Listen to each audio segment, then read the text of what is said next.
अस्सलाम वालेकुम my YouTube family. आज हम बना रहे हैं निम्को बनाने के अज्जा हैं। आधा किलो बेसन लें, 1 खाने का चम्मच इसमें नमक डालें, आधा चम्मच इसमें आपने ज़ीरा ऐड कर देना और आधा चम्मच अजवाइन ऐड कर लेना है और इसको अच्छी तरह मिक्स कर लेना है। इसी के साथ आप सब अज्जा को अच्छी तरह मिक्स कर लें और 1 कप आपने पानी का लेना है, 1 भी नहीं पौना कप पानी का लेके इसे आपने गाढ़ा सा एक लेप बना लेना है। जब ये गाढ़ा सा लेप बन जाए तो आपने एक बाउल लेना है, उस बाउल में आपने आधा बेसन अलग कर लेना है। उस आधा बेसन में आपने 1/4 चम्मच मीठा सोडा और 1/4 चम्मच आपने साथ ही बेकिंग पाउडर डाल लेना है और इसको आपने अच्छी तरह मिक्स कर लेना है। और 1 चम्मच आप इसमें पानी का भी डाल सकते हैं अगर गाढ़ा हो जाए। अगर गाढ़ा हो जाए तो 1 चम्मच मिक्स कर लें, नहीं तो बस आप इसको अच्छी तरह से मिक्स कर लें।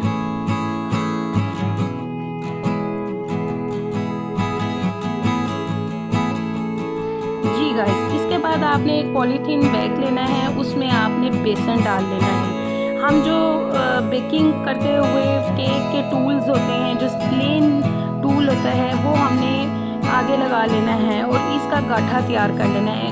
आप ऑयल ले लें और इसको दरमियानी आंच में इसको गर्म कर लें और आगे टूल लगा के गाठा तैयार कर लें।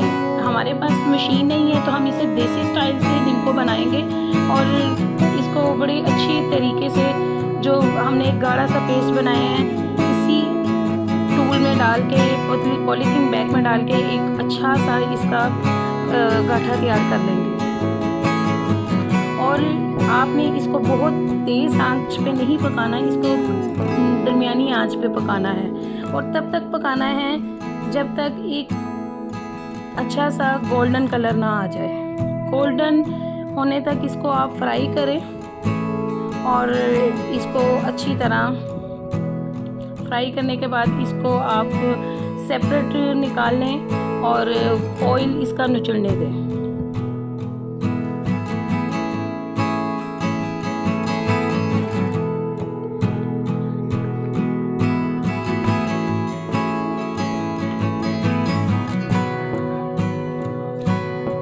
जी गाइस, जिस तरह ये हमने एक पूर निकाल लिया, इसी तरह आप दूसरा भी इसी तरह तैयार कर लें।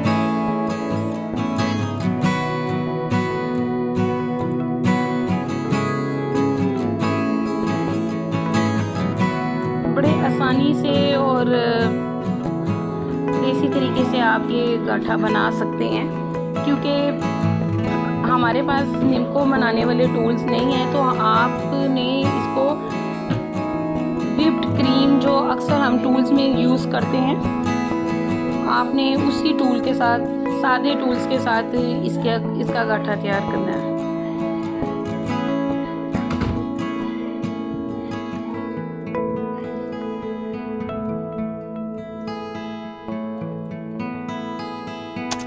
जी गाइस, इसके बाद अमूमन जो निम्को में चौड़े किस्म की जो गाठा होता है उसके लिए आपने चौरस टूल ले लेना है और इसी तरह उसी अमल को दोबारा दोहराना है और इसका चौरस गाठा भी तैयार कर लेना है।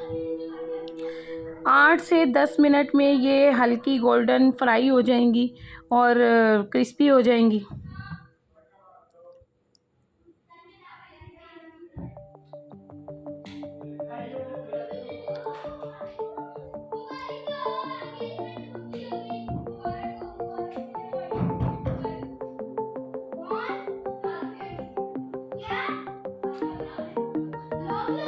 बाकी इसी तरह तमाम गाठा बना लें।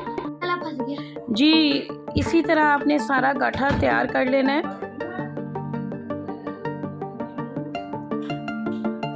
इसके बाद आपने 1 पाव दाल माश लेनी है और इसे पूरी रात भिगो लेना है। पूरी रात भिगोने के बाद आपने इसी अमल से, जिस तरह हमने गाठा तैयार किया है, लेकिन आप इसे एक छलनी में डाल लें दाल को और अच्छी तरह फ्राई करें जब तक कि पानी अच्छी तरह से खुश्क ना हो जाए इसका और एक क्रिस्पीनेस ना आ जाए, तब तक आपने इसको फ्राई करना है। इसके बाद आपने आधा पाव मसर लेने हैं। मसर को भी इसी अमल से रात भर भिगो के रखें और इसको आपने क्रिस्पी होने तक पकाना है।